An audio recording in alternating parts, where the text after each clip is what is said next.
Okay, well, let's start with this. Too early to say Merry Christmas? No. Definitely Merry Christmas. Cheers. Thank you for doing this. Thanks for making the time. Always glad to do it. I want to start with this because it's there's so much going on in the world. There's so many things that are happening. There's so much turmoil. The files on your desk must be piled this high. And every year I say this, and every year people miss it. This is not a Walter Cronkite interview. That's an old reference. Oh, geez. Yeah, no. It's an old guy reference. This is not a hard-hitting journalist interview. Justin and I... Why is it the one that stresses out my team more than any other interview I do? I don't know. And I decided this year, instead of calling you Prime Minister, I'm going to call you Justin, because Justin and I have been friends, just for this introduction, have been friends for a very, very long time. And we started this, in case you don't know, we started this Christmas catch-up long before you were in politics, when we became friends when you were a very young man. Yeah. Not that you're an old man, but when you were a very young man, before you even ran for office, we would do this on my radio show in Montreal every year. Yeah. And it was a Christmas show. I'd come in at usually the last show of the season, and I'd come in and we'd break out my old iPod. And plug it into the board. And violate all sorts of rules, I'm sure. And we'd play some music. Yeah. So every year I get taken to task by a lot of people for not nailing you on the issues of the day. This is a catch up between friends. I'm curious about the things that you have to put up with as my friend. And, it's weird. I see you on television and I see the Prime Minister, but I also see my pal. And, I worry about you sometimes, and I want to make sure you're getting enough rest and all of that. And, and I'm curious about the details of what it's like to be Prime Minister, which you're getting really good at it. You've been doing it a long time now. And you told me last year you're just starting to really dig the gig. And I want people to understand that I'm not going to be talking about the issues of the day, but there are some things that I want to talk about. And I want to start with... Well, I mean, just even before you start. Okay. Even last year saying that I'm starting to dig the gig. I have reveled and enjoyed this job from the very beginning. Yeah. It takes a little while to really figure out what is the right way to do it, how the card rides, position yourself, the subtleties in it. Yeah. I mean, you get the way things best work, and quite frankly, events keep coming and throwing us off. You have to relearn every time, but there is a sense that I feel I'm better at prime ministering. The actual, I mean, people can evaluate from the exterior whether that's true or not, but in terms of actually being able to do the right things the right way and figure out what the role is and fill the role, a little experience helps. I guess one of the things I want to address is whenever I have a conversation about you with friends or people who are interested in politics, they talk about you like you're the emperor, like that that all the decisions come through you and everything that you feel and everything that you decide is what, comes down the pipe from the Prime Minister's office. I want to know how the files work. I want people to know if there's a decision that the Minister in the Environment has to make, or if there's a decision that Madame Jolie has to make. You're the boss. I've heard some of the staff call you the boss. The boss will be here in 10 minutes. But is it like, for people who are at home listening to this, is it like working where you have to go to the boss's office and bring the files and say, here's what I think we should do, and then you get to make the last decision? No, obviously not. No. First of all, the amount of work that goes on is so massive that would bog everything down. And one of the things that I deliberately set out to do in 2015 was change the approach from Stephen Harper's approach, which was very much a rigid top-down approach that was. Sorry, they're talking a little loud out there. Yeah, they are. It's very distracting. Yeah.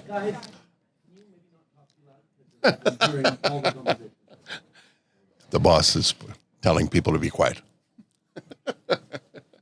Thank you, because it was getting a little distracting. Yeah. Thank you. Yeah. I guess we closed the curtain. And they didn't. Yeah. Yeah. So there is a huge amount of complexity. What my role is, first and foremost, is to set the frame, right? Is to say these are articulate the shared values we have as a political party, as people who come together. I recruited amazing people to come together and form one of the most strongest, most diverse cabinets we've ever had in this country. And they have the responsibility of doing the things that they have to do. But on the biggest things and on the really core things, like on the main thing right now, which is affordability, which is housing, which is the things that are really core to everything, along with a couple of big international files. Yes, I'm involved in huge amount of all the aspects of that. But the latest decision on fisheries or the minutia of an approval coming through the industry department or something, no, we have great ministers and great teams that are all about that. So you never see a press conference and go, oh shit, why did they talk about that, or why did they take that position? Oh no, I do that quite regularly. Okay. I'm like, ooh, yeah, we're gonna have to clean that up. Or say, okay, if the minister doesn't respond to this issue clearly enough, then I'm going to have to go out the next day and respond to it clearly enough. And it would be better if I am just repeating what the minister already said the day before, and that sort of settles it, rather than me having to go in and clean up. I mean, one of the things that we did, or that I decided, was that every Wednesday I would take all questions in question period. Right. And for a while, the ministers were like, woohoo, it's a day we get to sit back and the Prime Minister has to take all the questions that would be directed at me. And then one of my colleagues, because I didn't want to do it, pointed out to them, you shouldn't want the Prime Minister getting up on your files. If you have a headache that he's getting questions about and he's having to answer on it, then it's because you put something on his plate that he shouldn't have to deal with. So I mean, there's this. I'm there to respond to whatever happens, because ultimately the buck stops with me. But ideally, people are dealing with the situations and the challenges as they happen. This is what you're talking about. This is what you said at the top when we started the conversation. This is about getting the feel for driving. And as the years go by, that becomes a little bit, I don't want to use the term easier, but you get more accustomed to the role. Would that be accurate? But you're right. It's not easier, because as you sort of get, certain things under your belt, the fine tuning becomes more and more complicated and more challenging. So I know I've asked you this before, but I was thinking about this on the drive today.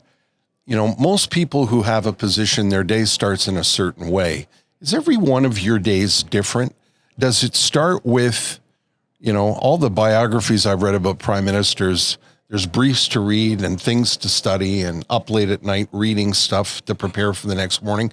How is each day scheduled? Do you look at a schedule that night, knowing what's coming the next morning? How Ideally, yes. Ideally, I know what I'm going to be doing for the next couple of days, but that doesn't always happen. Right. The days are hugely varied. Usually starts with a conversation about what's in the news, what are the issues going to come up, what are our big announcements of the day, just so I make sure that are there any particular issues that need to be flagged? Are there other things? So that's every day. The first work thing I do is a briefing, a check-in with some of my senior staff and our top issues team, just to talk about what's sort of going to be the shape of the day. But then I may go into meetings, I may go into events, I may have just policy briefs, it may be engaging with stakeholders. I mean, it's a huge range of things. Right. But most of my days ideally start the same way, which is helping wake up the kids and see them off to school and then head off to work. So you get the family organized, then you head to the office. Yeah. dragging explaining to my 16-year-old that you don't just because you're not doing anything that you feel is important doesn't mean you get to cut your first class because you were up too late studying or not studying as they are. Is he a good student? He's actually good student. He's really smart. He's really focused on basketball. He's really focused on really tall. Is he taller than you? Oh yeah, he got taller than me last summer. He's now pushing 6'3". Jesus. No signs of slowing down. Wow. So between basketball and some different things, he does okay in school. About as well as I used to do at his age. So I can't really. My dad used to pull out his old report card saying, "Look, I got straight A's. Why can't you do that?" I'm like, Dad, come on. So I promised I'd never lay that on my son, which is convenient because I don't have those report cards to pull out. My daughter is doing that. Ella is great, and the little guy. He's the little guy. Yeah. Anyway, they're all three of them are so smart. You once told me your father always insisted that you have dinner together, and that the dinner conversations could vary between Shakespeare and the Constitution. And I was wondering if you've continued that tradition.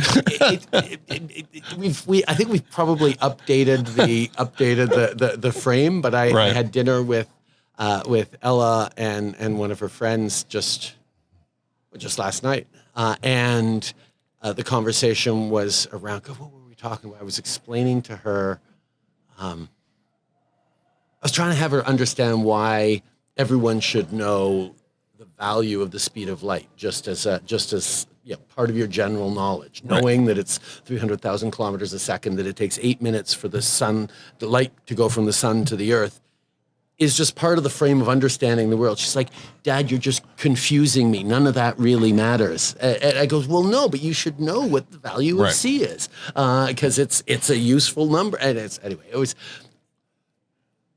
I usually pester them with science geek stuff rather than Shakespeare stuff. But Are the kids on social media? God, yeah. They are, right? Yeah. One of the best things that happened was when I chose to we made a decision as a government that we would ban TikTok from government phones. Yeah. Well, my kids have government phones because they're part of the family, and therefore they don't have TikTok on them. And that was. Are they mad at you for that? Yeah. I mean, they worked around on going on the website or something like that, but it's not the same thing. They're teenagers. How do you have the conversation about the current state of what politics has become in this country? You can't protect them from it. So what do you tell them?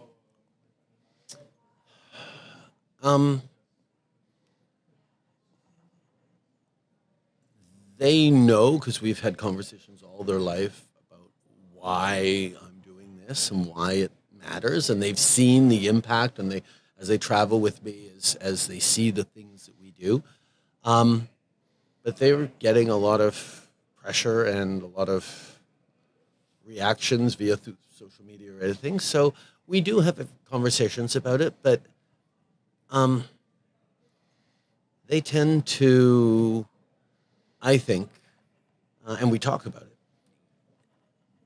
be reasonably smart about it. And they're learning. I mean, they're learning the tough lessons of people who want to be their friends for the wrong reasons, or people who are trying to use them, or people who are not really their friends, or people who say mean things to them without knowing anything about them. And I try to help them through that a little bit, because I certainly know what it's like. Yeah, you've been through it. Yeah. But not in the era of social media. And, we can be somewhat helpful. Do you see it? Are you ever on social media? Because I see it. My wife and I see it, and I'll say to Jess, Jesus Christ, look at this. Look at this ugliness. Do you see it? And how do you cope with that?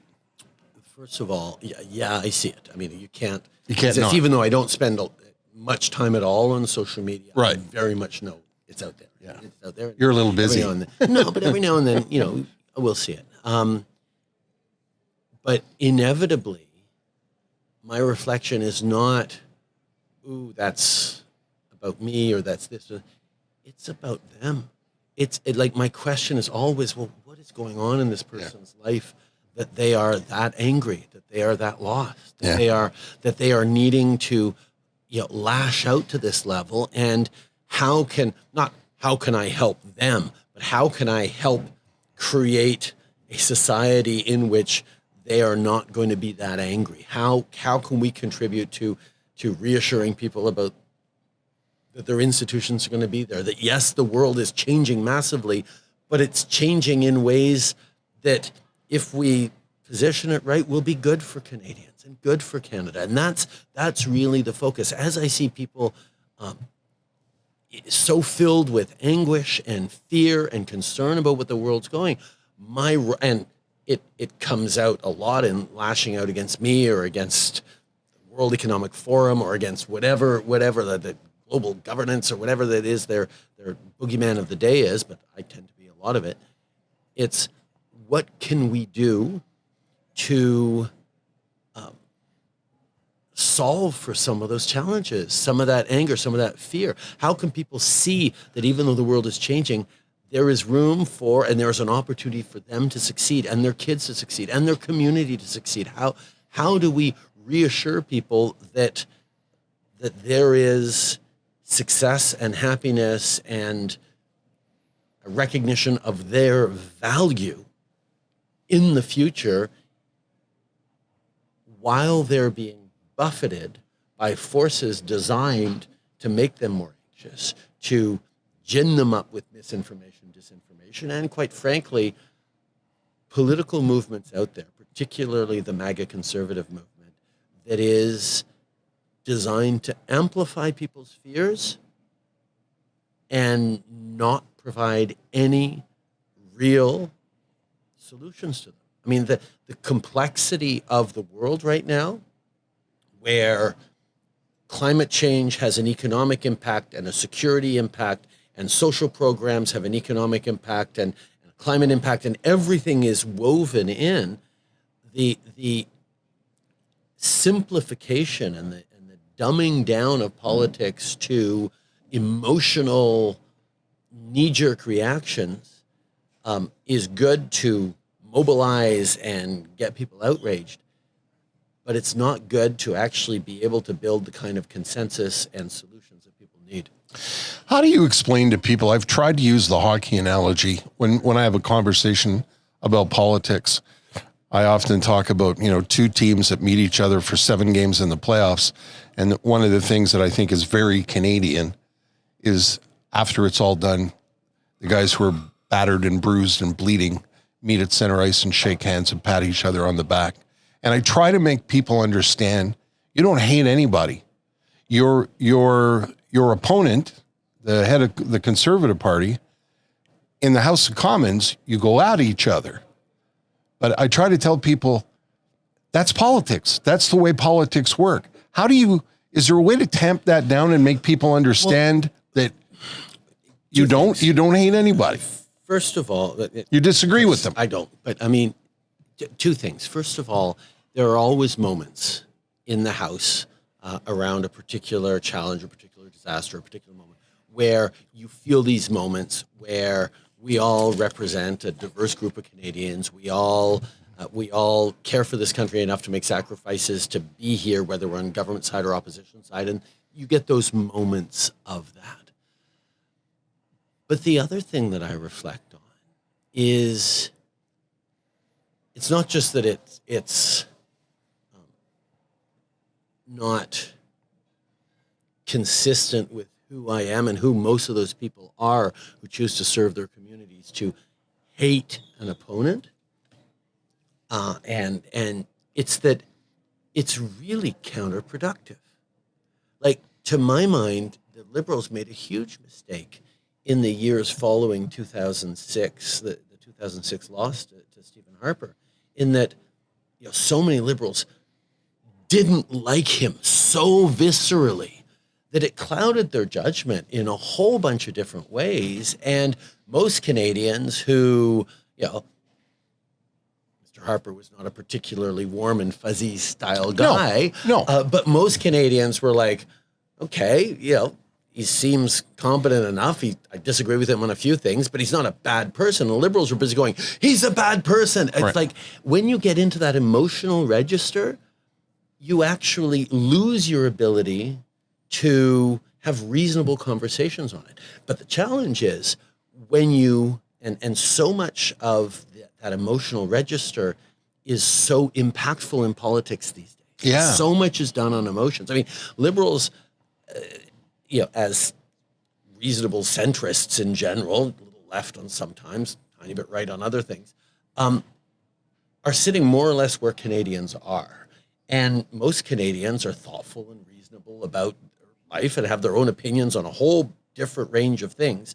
And, we can usually go and reach them in a thoughtful way. So we don't have to gin up big negative emotions. And it doesn't really work because we tend to be a little more on the earnest side. Yes, these are problems we can solve. Let's roll up our sleeves and pull together and try and do it. Yeah. And it's a harder sell at a time of real anxiety that people are going through to say, yeah, you know what, we're gonna work this in a serious way and we're gonna put forward real solutions. And when there are people on the either end of the spectrum saying, oh my God, from the left and far left, the system is broken, capitalism is killing everyone. It's that rich, nobody should be successful in this country. All those far left tropes that creep in when you can reach that way, or conversely on the far right, where it's like, any government is bad government. We're trying to inject people with microchips. Where like all the different things that come. Like there's a way of emotionalizing things in a really intense way that is powerful, that does lead to negative emotions like hate and anger. Yeah. And I just don't think Canada does very well as a country when we're driven. Actually, we don't end up being driven very often by hate and anger. I mean, it's not us. That's what disappoints me so much. When I use the hockey analogy, I always thought that was very Canadian. You scrap and you kick the crap out of each other, and then you shake hands, you go for a beer. That always was a very Canadian thing to me. People ask me all the time how we became friends. And, people always say to me, I know he's your friend, but, it always opens with that. And I say, we became friends because I used to say, when I thought you were full of shit, I would tell you, right? When we disagreed on something, we would have a real sort of, and I'd set you straight. And you'd set me straight.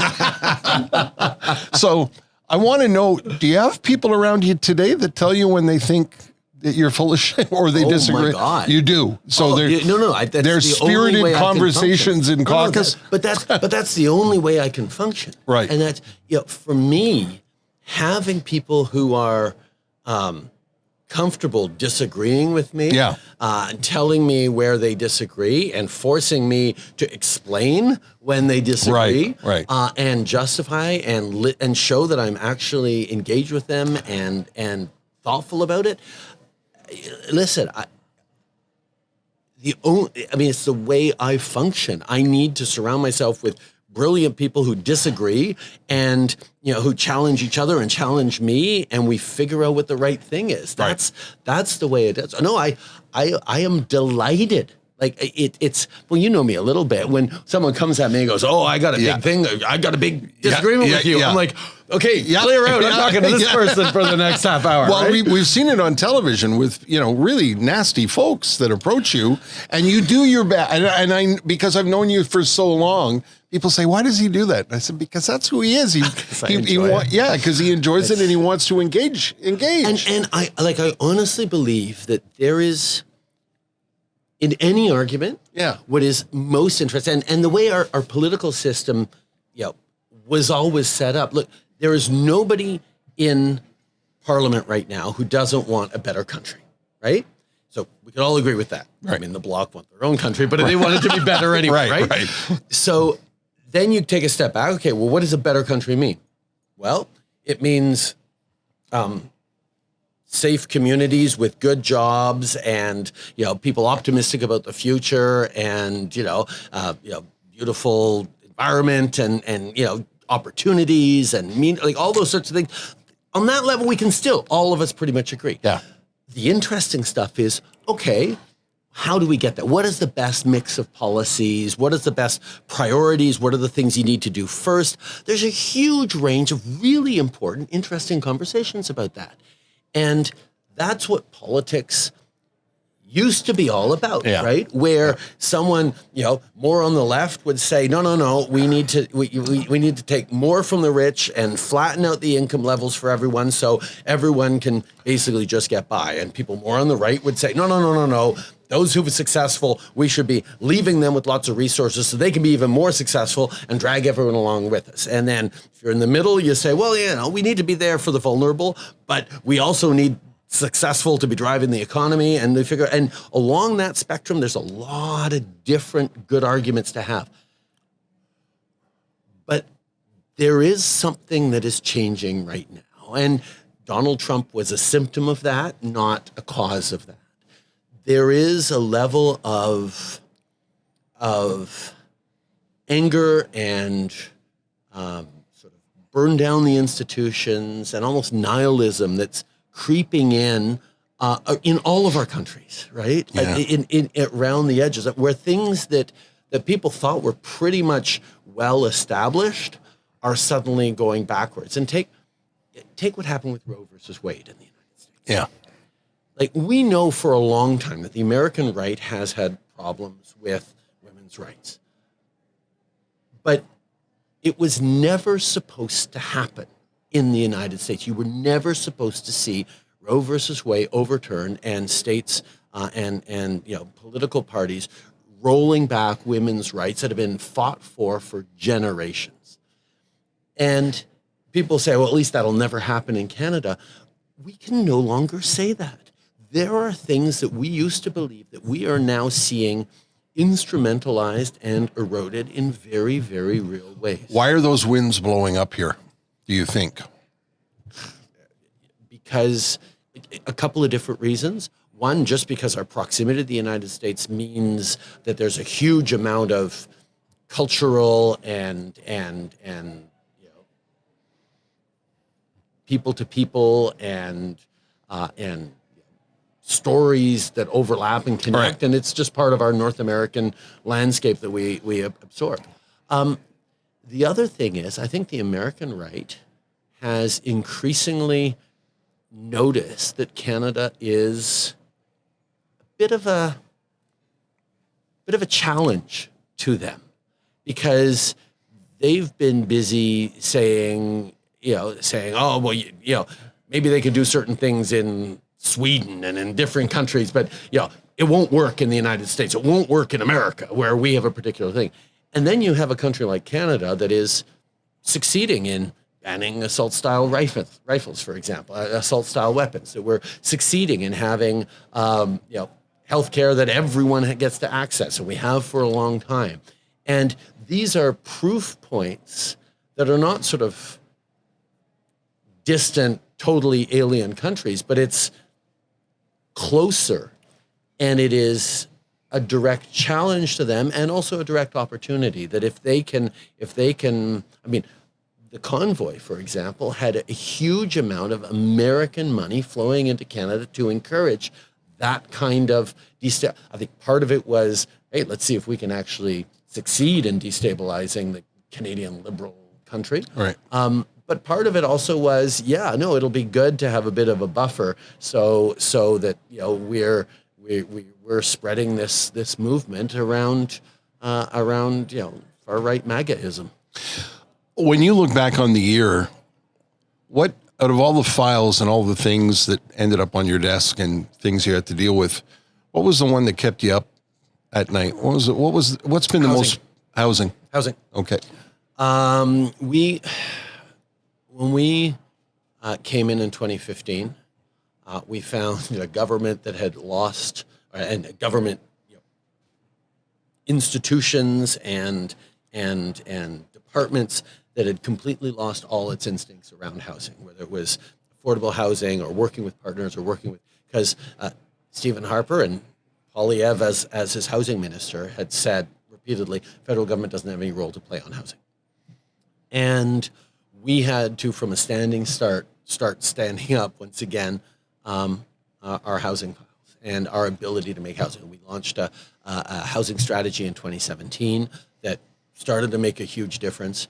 But then coming out of the pandemic, going into the pandemic, but even more coming out of it, the pressures on housing, combined with one of our advantages in that we're the fastest growing population in the G7 because of the immigration we have. But it was a huge challenge to pull it all together. And we realized that even as everything else was getting better and the economy was starting to turn around, and we were successful at lifting millions of people out of poverty, and we were successful in delivering things like $10 childcare and now dental care and everything.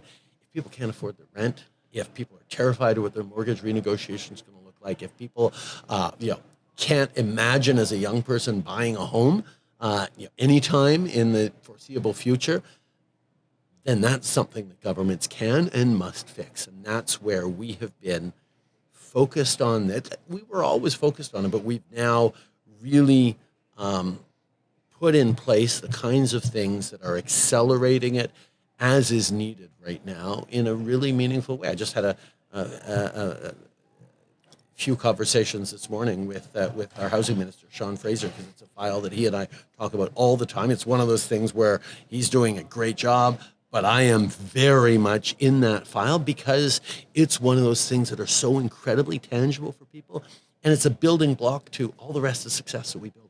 Speaking of conversations, I was watching the other day the chat you were having with Governor Newsom. Yeah. And obviously there's a bit of a friendship there, I think, and a connection there. What was your most productive chat this year? And when you meet with leaders like that, are they productive or are they photo ops? Meeting with leaders, there are all these set pieces where we, read statements and exchange sort of a formalized, whether it's at summits or things like that. Right. But the real relationships, the real conversations always happen sort of on the sidelines. Gotcha. Right. When we were down earlier this year and in Mexico for the North American Leaders Summit, we had a press conference where the Mexican president answered one question for 45 minutes, and we were standing at podiums at the side. It was like one of those things. So, but those are all just the conversations that we're playing to the crowd, we're playing to our reporters, stuff like that. But it's in those moments of unscripted dynamic. We're in the Mexican palace, right? The presidential palace. And AMLO comes to Joe and I and says, "Oh, come on, you got to come see this." So it's like, okay. He's like, while they're setting up in the boardroom, because we went from the small room with us to go sitting in the extended bilateral, all three of us. He says, "Wait, we got 2 seconds. I want to go show you this really cool part of the building." We go over into the corner, and there's this beautiful old gilded elevator thing. It looks ancient. He's like, "Look, it's got these little couches in it. Come on in." It's like, okay. So it's AMLO and his wife and Joe and Jill and me and Sophie. And we walked in, and he's like, "Yeah, you can sit down on the benches." And then AMLO closes the door. The Secret Service, who are never 3 paces from the president, are standing there on the other side of the door, along with a couple of photographers' stuff. AMLO goes, "Bye-bye," closes the door, presses the button. We go down 3 floors in this ancient building. Wow. He's like, "Okay," coming out. I'm like, "I got you, Joe." He's like, "Okay, this is interesting." We walk out through an empty room. There's just some rent-a-cop security guard going, "What the hell?" Leaders of the free world. We walk out this door. Suddenly we're in the street. We're in the street. The 6 of us. There's no Secret Service within 3 floors of us. There's 2 19-year-old Mexican police officers at a barricade to have the street closed 10 paces from us, looking at us going, "Oh my God," right? I'm like, "Joe, we could just take a run for it right now." He's like, "Oh boy." Must have given the Secret Service a heart attack. Oh my God. Yeah, I don't even want to think about the after action reports on this. So these moments, right? The reports of that picture where Joe is pointing at you. he's not lecturing you and Oh my God, giving no, you we were- shit. we were laughing about something. It Everybody, was like- that picture got published and everybody's, oh, look, the president is giving. Well, I mean, it was giving him the what for. particularly as the Indian media were looking for ways to wedge us for reasons that became obvious. Is he a nice man, as nice a man as I think he is, the president of the United States? When he came over in March to Ottawa, we brought him to the house and we sat and had ice cream and chatted, and the three kids came in to see him, and Zav was wearing his socks and Didi was buttoned up to the hair with his hair combed. I was like, oh God, yeah. He was so nice to them. They were like, "Oh my God, he's so nice." He was like Uncle Joe. just Uncle Joe. He is so thoughtful, so insightful. He broke my heart the first time we talked because in the early '70s when his first wife had a Canadian family. And they were killed, his wife and a child were killed in a terrible accident or something. I don't even remember all the details. But my dad reached out and called him in the early 70s. And Joe was just a member of Congress or not particularly anything. And just had and then called him back a few months later to check on how he was doing. He said, calling him back one time, calling him back twice, and that there was, and he was always so gracious about that. Yeah. And there's a human element that he is a man who cares so deeply about democracy, about the United States, and about the world that he's a good man to have around. Tell people who don't know, I got a kick out of this. There was a nice moment in the house this week with Darren Fisher, the Christmas poem. There's a tradition to that. What is the tradition to that? Well, that's Roger Kushner, who I just appointed to the Senate, but who was a seatmate of mine for a number of years, who did a stint as our consul general in Boston, used to do a night before the Christmas poem, just sort of doing the hijinks from the year and highlights and lowlights and stuff. It was just one of those nice moments. And Darren, but it's a tradition, right? Every year, it's become a bit of a tradition. Yeah. Darren, I think he was trying to prove something. He got pretty spicy in this one. I think everyone came out going, "Can he say that?" But he could. I mean, it was particularly pointed at everyone in a way that I thought was very clever. There are a lot of things that you can't do anymore. Drive, shop. That's not true. Is that not true? Oh, no. Okay, this is what I go. Do you have milk in the fridge at home? Yeah. But no, get crucified for that. I head into I love to go to Canadian Tire on Do you Saturday really? mornings. Oh yeah. Do you really? And That's I'm not going fascinating to go to into me. which one I go to and stuff. Yeah. But I will, and I'll go every Saturday morning. But I will go there, all cap on. And I'll just wander around and pick up, more sleds because the kids insist. As soon as the first snow comes, they insist on going out, even though the grass and twigs and rocks poking through, and they'll rip the shit out of the underneath of the toboggans every year. So every year I'm having to buy new toboggans, and the nice foam ones But so I'll pick up stuff and I'll get more AA batteries and I'll do there's I guess there's people to get all that stuff, but there's something about, being able to wander through Canadian Well, you have to Tire stay, you have to sort of keep your feet on the ground, right? You got to stay in touch. Yeah. Well, right? But that's where. Because I know you miss driving, don't you? Yeah. Yeah. Yeah, of course. I mean, the motorcade is cool, but you don't get old. Really fast, I bet. My friends all point out. I mean, you've driven with me before. It's not that I'm a bad driver. I just would get distracted. I'd get animated. Yeah. And I'd get, how the country is safer that you don't drive anymore. I'm like, come on. I'm a very good driver. Tell me about taking Zav to India. I was curious about. Did he ask, or do you think, you know what, it's time for you to travel and I want to take you on this? But it was a bit of a family tradition where, I know. Actually, it was one of the pieces of advice that my grandpa Jimmy gave to my dad when Dad married Mom, because Jimmy was a cabinet minister in Louis Saint Laurent's government, but one of the things, he had 5 daughters, and he would bring one of them with him on various trips, because it was a way of both spending one-on-one time and helping them see the world and understand a little bit of what he did and all those sorts of things. So for me, and then my dad did that and traveled us. So by the time I was 13, I'd been to 51 different countries, and being able to bring the kids with me, particularly in Canada, because I really want them to see this country. And that was something that we did all the time. But certain international trips are different than when we were as a kid. Yeah. When my dad traveled, perhaps because planes were slower and distances were further and the 24-hour news cycle didn't exist, we could go and he'd go to a summit, and then he'd take another day or two and visit with us, and we'd be there, and then he'd come home, and it was just the way it was. Security needs, it's a lot more difficult to do that stuff now. But yeah, it felt right to bring Zav with me to, it was Indonesia, Singapore, and India. It obviously his first time seeing these places? Well, no, he'd been on the original India trip. Oh, that's right. Yeah. That's right. We all tend to not think too much. Remember that trip? That was that trip happened. I don't think that trip happened. I don't remember that happening. It was a fever dream. There is. How am I doing for time? By the way, I'm okay. Good. I'm glad to hear that. We're only 20 minutes in. This is excellent.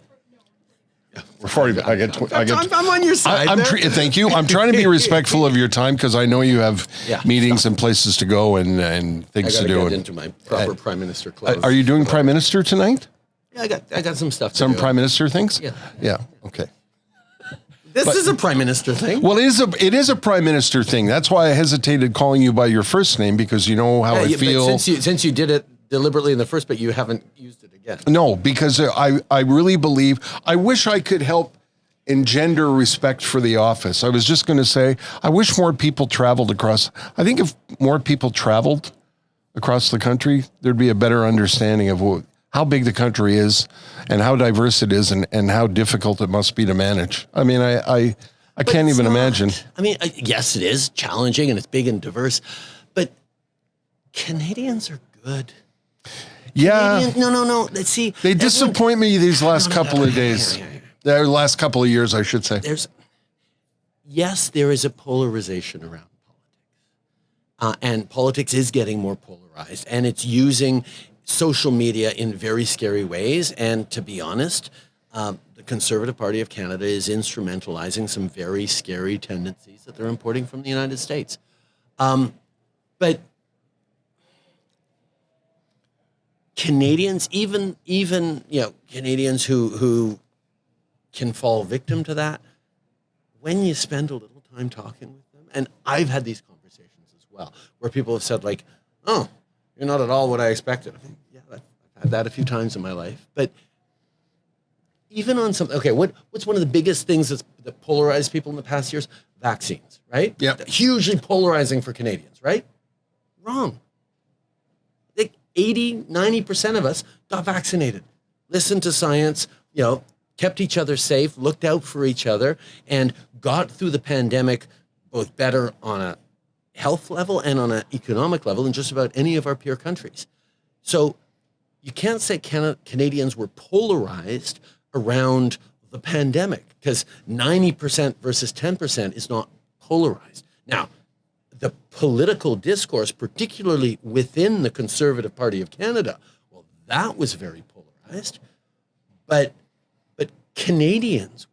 And when you look down the line at how the strong majority of Canadians feel, whether it's about worrying about climate change, or wanting to make sure that women's rights are protected and supported, or wanting to see reconciliation with Indigenous people, like the values, Canadians are reasonably open and positive and thoughtful about it. What troubles me, and you know this because we had this conversation, when the Prime Minister of the country goes out for dinner and you want to protest, absolutely. I 1,000% support that. Go on the street, make your placards, yell at him, scream at him and try and make him understand what your point of view is. Bursting into the restaurant and harassing, and I know you shrug it off, but to me, that's a degradation of not just the politics, but I wonder why people think that that's okay to get up in your face as opposed to. Listen, I get that. And for me, but that is a handful of people who've been instrumentalized by a particular issue, who are feeling very, very, wrought up about it, and did something that I think most people, most Canadians would sort of say, yeah, no, that's not really our thing. That's not really the way. I mean, yes, freedom of expression, absolutely. Knock yourself out with that, absolutely, go for it. But I mean, it didn't so much bother me as I went table to table apologizing to the folks who've been there for a nice restaurant and said, I'm going to remove myself from the situation so you guys can get back to your dinner.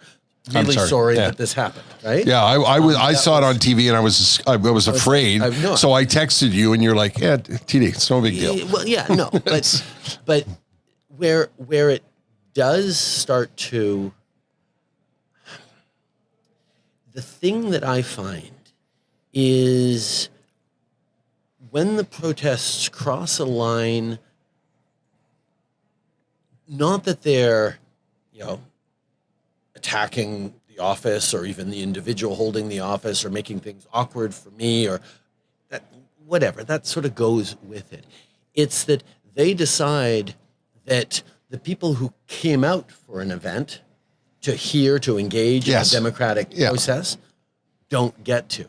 Like I was here in Surrey a few years ago, or a couple of years ago, for a fundraiser, and people showed up and prevented folks from attending that fundraiser. These are folks who wanted to come and go to a rally with me, wanted to show their support, wanted to engage with me, all those sorts of things, and they were prevented from being able to fulfill what they felt was a democratic act of openness, of engagement, of choosing a political party by others who were trying to shout them down. And you see the same thing on social media when people who are women or minorities or whatever get so attacked viciously and vilely on social media that they remove themselves from the public square. They say, well, I can't talk. I can't be there anymore. Yeah, free to express an opinion. Have diminished the capacity of others to engage in the right of expression, of conversation, of freedom of conscience, because they have overpowered it with their drive, right? And that's the thing that worries me the most, because democracy only works when people are actually listening to each other. Yes. There is no perfect consensus that everyone's going to agree to. There's only levels of compromise that we all make to live in a pluralistic, free society, that we all have to understand everyone's different realities to a certain extent so we can understand, okay, I think this is the path forward that's going to work for the largest number of people and not be unfair to as many people as possible. But that only happens when we're actually hearing each other's points of view. And that shutting down of those conversations is what worries me the most, because what you have is a small fraction of the population amplifying its concerns or its outrage in a way that drives others out of the political space, out of the public sphere. And that's the thing that worries me. And that is one of the things that we're importing from the United States. And quite frankly, the Conservative Party of Canada has chosen to weaponize. And in my conversations with people like Brian Mulroney or Joe Clark or even Jean Charest or others who are definitely not on the same place on the spectrum as I am, but Conservatives used to be about protecting and upholding the institutions, right? And now there's a level of nihilism that's creeping in that is really challenging. And one of the ways I see it is I've dealt with both Democrat and Republican governments in the United States. And one of the secrets, or one of the things that you learn as a Canadian politician, is for all the fact that we are more, as a liberal party, more aligned with Democrats in some of the values, some of the protectionism that Democrats, focusing on workers and focusing on the well-being of Americans, sometimes makes it more challenging when we're so reliant on free trade with the United States. Right. Whereas the classic Republicans were all about free trade and all about, engaging constructively. Sometimes it was easier to work with them. And indeed, when it came to protecting NAFTA, I spent a lot of time working with some of the classic Republicans, either governors or leaders of business councils and stuff in the States, to put pressure on the Republican president to not tear up NAFTA because it would be bad for the economy in the United States. So, working across the aisle, whether it's with Doug Ford or David Eby here or anything, that's what we're supposed to do. And it actually makes the solutions better. It's when people decide that they just want to bust shit up and say it's all broken, so let's just burn it down and let's get power for power's sake and not power to solve problems, that I worry about the state of politics. Mr. Mulroney had a lot of nice things to say about you helping save the NAFTA deal, which was a big part of his time in office. I took some very, very smart advice from him. You gave a hell of a speech. I thought was a hell of a speech, Prime Minister, where you talked about you're ready to fight. You want to fight. You want to fight. You're ready to go. And I know you stay away from newspapers and social media, so you probably have seen there's a lot of people saying, oh, he's going to resign, the polls, a lot. You got a lot of fight in you. It's you're not going anywhere, are you? Everyone talking about maybe it's the walk in the snow this coming leap year, right? It's like, Jesus Christ. What a pain in the ass that thing turned out to be for you, eh? But okay, first of all, when my dad was my age, he still had 12 years of prime ministering ahead of him, okay? Yeah.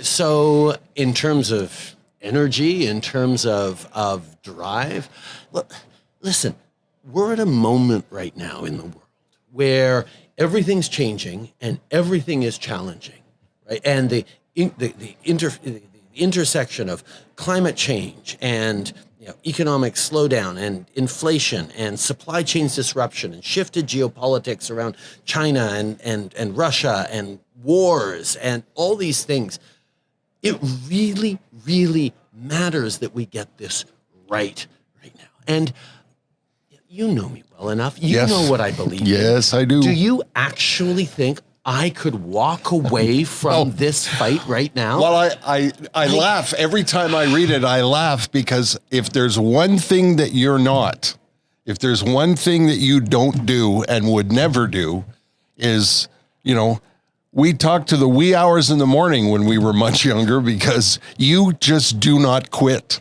You just don't. You will not give up. This matters. I know. This matters so deeply. And it's interesting as we look back.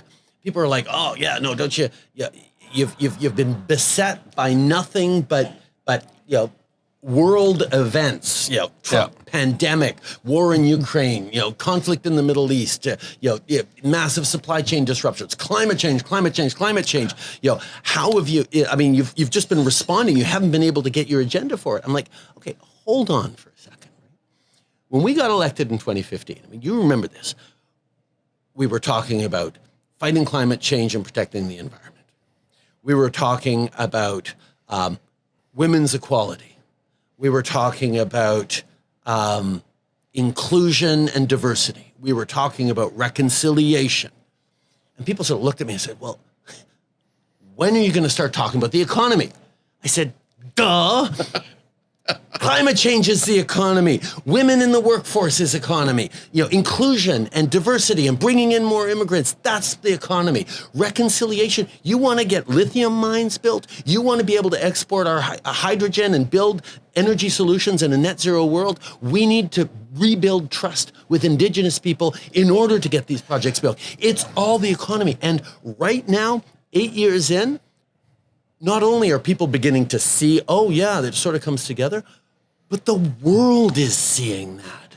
Like Volkswagen, they were being, buckets, dump truckfuls of money was being tossed at them so they would build up their battery plant in the States. And yes, we had to put close to similar amounts of money on the table, but they were willing to spend more on getting Volkswagen in. We said no. We've got clean electricity, we've got workers, we've got the context that you want. And not just Volkswagen, but Stellantis, Northvolt in Quebec, Dow Chemical in Alberta, Iwan Moly here in Maple Ridge. Like the number of companies and countries that are saying something's happening in Canada where it's better there, even though for Canadians, yeah, grocery bills suck. Rent sucks. Mortgage renegotiation. Oh my God, how are we going to deal with it? Like these are real fears. But we have built the base of things that are going to help so much in an uncertain world. The beginning of this year, Canada was the number 3 country in the world for foreign investment after the US and Brazil. And that's not per capita. Per capita, we blow all the G7 out of the water on that. But people are noticing what we're doing in Canada. And this next election in 2 years is going to be an opportunity to make sure we stay on that path. Because right now, what the Conservatives want, bring us back to the 50s. Like, bring us back to drill, baby, drill, ignore climate change, bring us back to father is the head of the household. Women's, you don't get abortions unless they have a note from their husband. Like it's a kind of thinking that is really putting at threat everything we've been able as a country, not as a government, as a country to build over the past years. I think there's a little campaign in the air. We're 2 years away from an election. I know that. I wanted to touch on that. And as we get ready to wind down, because I know we have to, just quickly, without poking my nose where it doesn't belong, you have a new situation to navigate at home. How's the kids? How's everybody doing? Kids are good. Sophie and I are best friends. Great. And we will stay that way. Great. And we're even going to, we're going away on holiday together this Christmas, and that'll be good. It'll be great for the kids. How do you decide, by the way, when everybody talks about, the Prime Minister's gone away again, how do you decide where you're going to go? Do you talk to the kids? And talk to the kids. Say, where do you want to go? That's what are you feeling like? Yeah. What are you in the mood for a beach or whatever? Exactly. Yeah. Okay. Like most families do, and look at what the different options are. Is your Christmas shopping done? Speaking of Canadian Tire, mostly. I still have a little bit to do. But are you going to get a Christmas break? Okay. And what does a Christmas break mean? Does that mean you don't go into the office for a day or two? No. Because you're never really off, are you? No. There'll always be phone calls. There'll always be situations that we have to respond to. So I'm, wherever I go, I have a government secretariat that sets up in a nearby hotel room so that I can come and take secure calls as I need to. And the existence of cell phones is a significant advantage over where my father was. Yeah. He even pretty much had to cut short every vacation to do something. And we have a level of secure communications that allows me to do something. I was thinking of your dad the other day. Your dad was always remembered for Just Watch Me, and I thought, you will be remembered for Because It's 2015. I don't know if that's true, but that's something that stayed Just with. Just Watch Me. It's easier to say. I mean, that's a little more timeless than fixing a date to it, right? It's like, back before the turn of the century. Before we go, I have to, I want to tell people who are still with us, I hope we haven't been boring people, but I had open heart surgery coming up on just about a year ago. And I want to thank you for your I know you don't like taking a compliment, but just sit there and take it. Your kindness was unparalleled, not unparalleled, but it was so deeply appreciated by my wife, Jess, that you checked in, that somehow, I don't know how, you took time from running the country to come and sit at my bedside, not for 10 minutes, not for an hour, but for 2 hours. And then when you were here... It was the only chance I ever got to actually get a word in edgewise. You couldn't speak. I had a... What did I have in my throat? I had a tracheostomy and I couldn't talk. No, I filled the air for once. About time I get a chance. Snuck in the back door at Vancouver General, and we will never, ever forget that. We're so grateful. And then you came for a follow-up visit into to see me afterwards, and I love you dearly as a friend. You know that, and I want people to know. You know, I said on a couple of podcasts, that's who this is. But see, this is something that I learned through some of the tough times in my life, losing my brother. You know, different situations. We have friends not because it's fun to go out and have a drink together and have a wild Friday night, although that's great, or not to go to games together and go canoeing or whatever. You have friends so that when the tough times come, you're there for each other. Yeah. That's what friendship is. It's about those moments. I know. It's not about, let's have another, going on and have another great night. No. It's being there for each other. That's what it's all about. Just know that meant the world to us, Prime Minister. Thank you. Still can't say it, can you?